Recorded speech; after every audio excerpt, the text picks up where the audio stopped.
Hola a todos, ¿cómo están? De nuevo aquí para hacerles el repaso técnico de cada miércoles y cada sábado, en este caso del jueves y del viernes. ¿Qué teníamos para estos 2 días? Un jueves que en un principio mostró algo de indecisión, termina yendo evidentemente alcista, cosa que parece natural después de unas noticias importantes como la de los reclamos de desempleo, en donde disminuyen esos reclamos de desempleo, es decir, estamos prácticamente en un pleno empleo en Estados Unidos. Y el viernes con la noticia del IPP, el índice de precios a los productores, en donde el resultado no fue tan positivo, es decir, fue superior al esperado.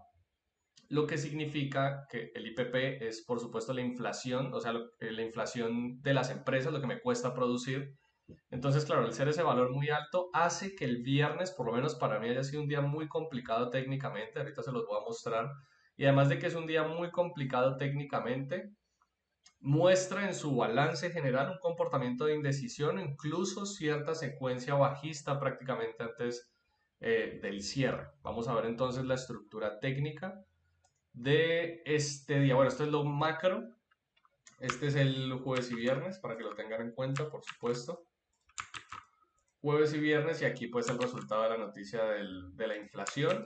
Después se compensa, evidentemente. Aquí sube con los reclamos de desempleo y aquí cae o está en indecisión, que es lo que les digo, no tenemos nuevos altos y está muy cerca del nivel de precios de soporte como para romper más o menos bajista por el resultado de la noticia del índice de precios a los productores. Vamos entonces a ver la gráfica en 610 transacciones. ¿Qué teníamos entonces en 610 transacciones para el día jueves? Teníamos este como techo, obviamente esto es a nivel muy local, a nivel macro, esto no es un área, pero nos mostraba un comportamiento lateral cerrado entre estos dos niveles de precio. Incluso podríamos hacer aquí una convergencia con estos pivotes anteriores y este sería el comportamiento lateral, déjenme lo promedio bien, lateral cerrado. Movimientos directos entre soporte y resistencia, como muy bien lo muestran este tipo de secuencias. Aquí no tan directo, pero pues el mercado tenía este punto medio y se movía entre esos niveles. Aquí, por supuesto, un testeo de reingreso bastante interesante. O sea, el mercado vuelve a la secuencia lateral, siendo esto entonces un falso rompimiento, llegando de nuevo hasta el otro extremo. ¿Qué posiciones funcionan aquí? Lo que les he explicado en otros videos. Secuencia lateral cerrada clásica, utilizar únicamente los extremos como referencia o las reacciones a esos extremos. ¿Qué es utilizar los extremos como referencia? Por ejemplo, este desgaste, este doble techo, estos dos pivotes y tomar la posición desde acá. Este, por ejemplo, en largo, tomar los extremos siempre y no meterse en problemas en medio de las áreas. Por ejemplo, aquí hay un falso rompimiento que en un inicio parece un rompimiento legítimo. Perfecto, desde ahí se puede tomar un corto, falla, pero me readapto y busco el largo desde acá anticipando que el mercado al fallar para continuar bajista termina siendo entonces un falso rompimiento y puedo utilizar de nuevo ese extremo anticipando que se va a ir de nuevo desde el soporte hacia la resistencia. El mercado entonces llega de nuevo al extremo y rompe evidentemente alcista, pero tomar una posición aquí en largo me parece muy complicado porque sí, es muy fácil ver que aquí rompe y que funciona muy bien la posición, pero aquí no había manera de anticiparlo. Sigo en esa secuencia lateral y perfectamente desde aquí puede fallar la posición.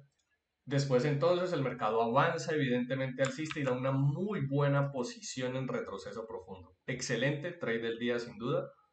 El mercado sobreextiende ante la sobreextensión, compensa con ese retroceso profundo, forma claramente ese comportamiento de desaceleración que tanto se busca para tomar una posición de manera eficiente y funciona muy bien al pivote anterior, donde se sacan esos recorridos mínimos que tiene el mercado. Es decir, si el mercado va en un comportamiento evidentemente tendencial, hay un recorrido mínimo que anticipo y es que por lo menos llegue al pivote anterior porque lo que anticipo es que si va a seguir en este caso alcista es que lo supere, que haga un nuevo alto. Entonces el recorrido mínimo de la posición es al pivote anterior, no al extremo porque no es una secuencia lateral, sino al pivote anterior.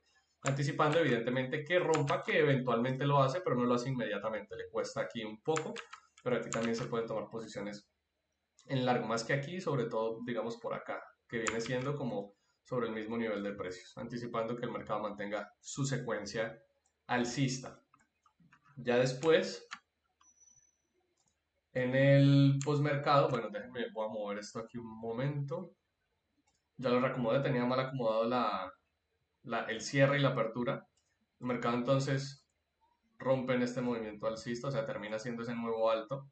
Y siempre que hemos notado que al final le cuesta, mantener el recorrido, pero pues la proyección alcista se mantenía y ahí ya evidentemente cierra el día. ¿Qué teníamos para el día siguiente? Un mercado aquí también fuertemente volátil por el resultado de las noticias. En este caso del PPI, índice de precios a los productores, que era una hora antes de la apertura, a las 8:30 hora en Nueva York.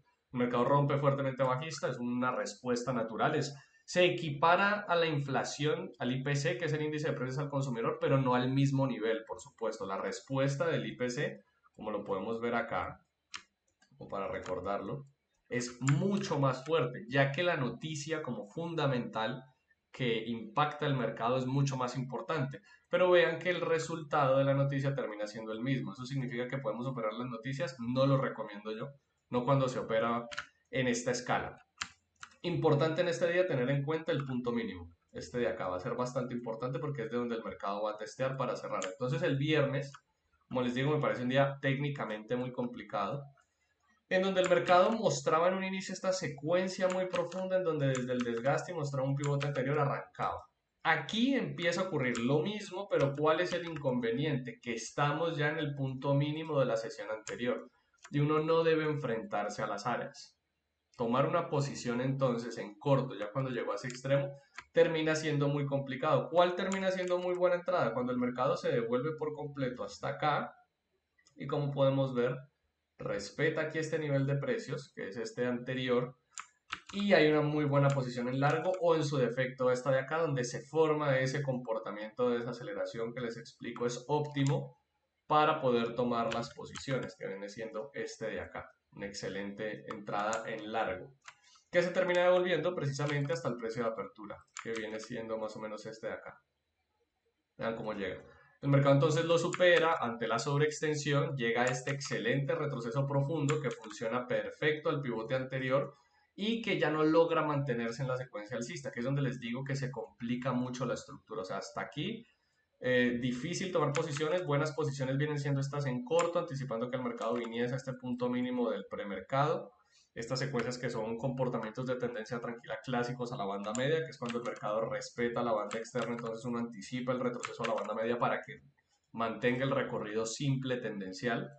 Pero ya aquí se complica después de este retroceso profundo, porque el retroceso profundo deja de funcionar, rompe fuertemente, pero tampoco continúa bajista, o sea, aquí tampoco hay una entrada. Y después rompen un nuevo alto, pero también le cuesta seguir el comportamiento alcista. Esta que podría ser perfectamente una buena posición en donde converge con estos pivotes, estos de acá, pero no funciona. Entonces, cuando esto falla, operar se vuelve muy complicado. ¿Cuál termina siendo entonces un muy buen punto de entrada? Extiendo esto de acá. Ni siquiera este, porque aquí llega muy volátil el mercado, sino aquí donde frena. De nuevo, observar esos puntos de desaceleración.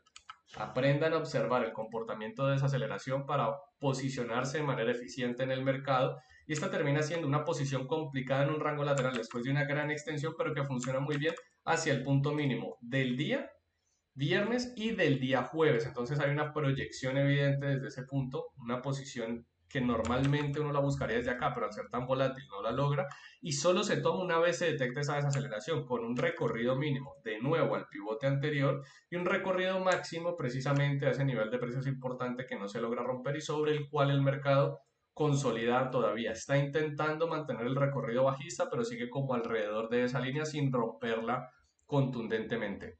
Esa sería entonces la secuencia o el comportamiento técnico de estos 2 días. Saben que si tienen cualquier pregunta la pueden hacer en los comentarios, suscríbanse y nada, nos vemos el próximo miércoles, que estén muy bien.